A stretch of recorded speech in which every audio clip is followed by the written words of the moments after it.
Hello YouTube, I am the RC Chap and we're back with another video, and today we've got an unboxing. I do love unboxing videos, the smell of shiny new RC stuff. And today it's actually a very special unboxing because this car is going to be Holly's first RC car. We've been nagging her for ages to get an RC car, Austin and I, and now finally we've persuaded her. Now, before I show you the car that she's going to be getting, I want to show you this. This is Austin's car, one of Austin's cars I should say. This is the Basher Nitro Circus monster truck. He's had this for about 2 years. Very special for him. And when he first saw the Basher mini monster truck, he wanted one because it had the same body shell and everything. But we never got around to getting one. So, this weekend on HobbyKing they had a sale, and the sale was for the Basher Bad Bug, which is basically a 1/16 scale version of the Nitro Circus monster truck. Here it is. We went for the Bad Bug rather than the Hellseeker because, well, Holly preferred the body shell that was on. She didn't like the name Hellseeker. These are the things that are important to a 10-year-old girl. But anyway, this is the ready-to-run version. You can see from the box, got lots of details on here. Got front and rear diffs, as you'd pretty much expect from a four-wheel drive car these days. It's fully brushless. We've got a 2800 kV motor, 35 amp ESC, and this thing runs at 4S, which is pretty unusual for a 1/16 scale car. Let's have a look inside. Get that lid off, get rid of that. Oh, it's so cute. Here it is. Look at this thing, it's adorable. Scale tyres, just like its big brother. Same pattern and everything.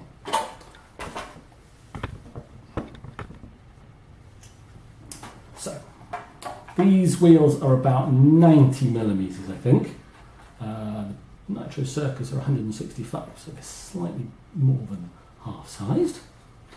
Nice diffs. We've got lovely oil-filled shocks, front and rear.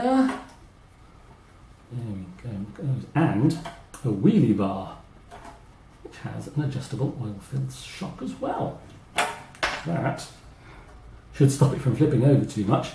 And this is actually the first car in the house that's got a wheelie bar, although I'm desperate to fit one to my Quantum Vandal because it seems to spend most of its time on its roof these days.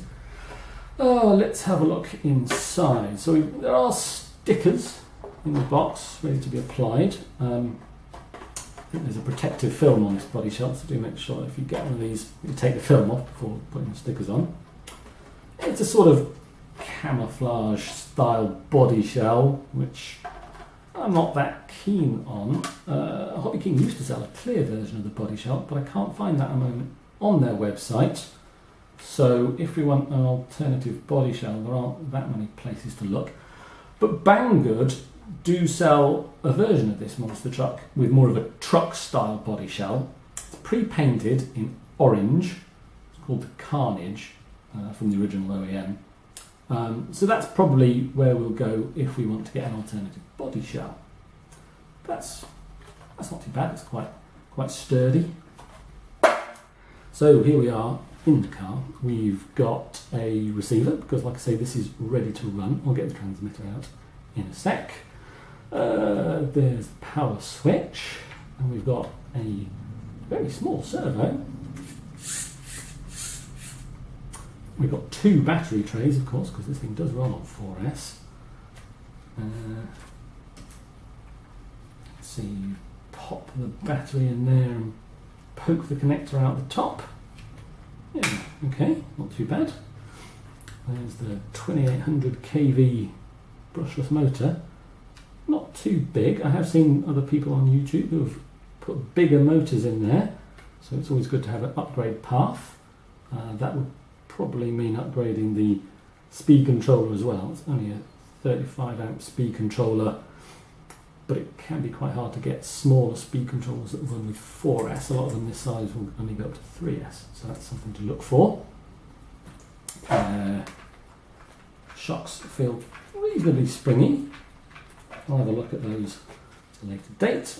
One thing I do like about this car now is that almost all of the spares are being carried in HobbyKing's UK warehouse, and they're very cheap parts. You know, like a set of 4 body mounts for 49p.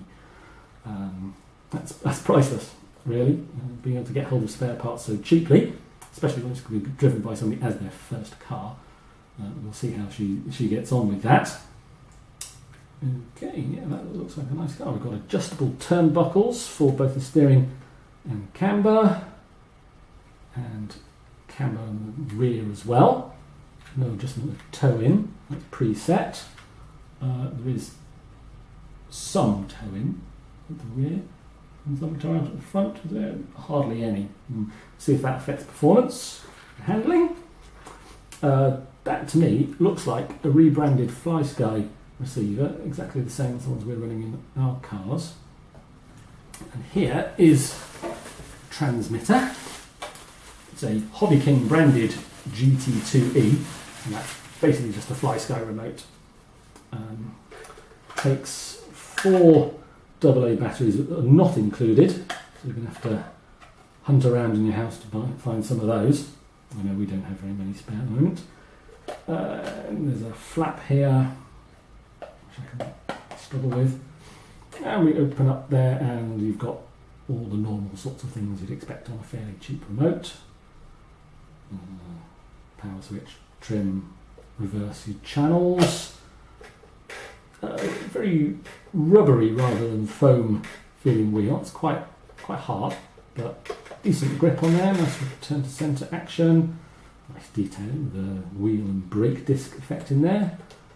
And yeah, I mean, these are only cheap. That's why they give them away with ready-to-run cars. But it will do the job, especially as a first car.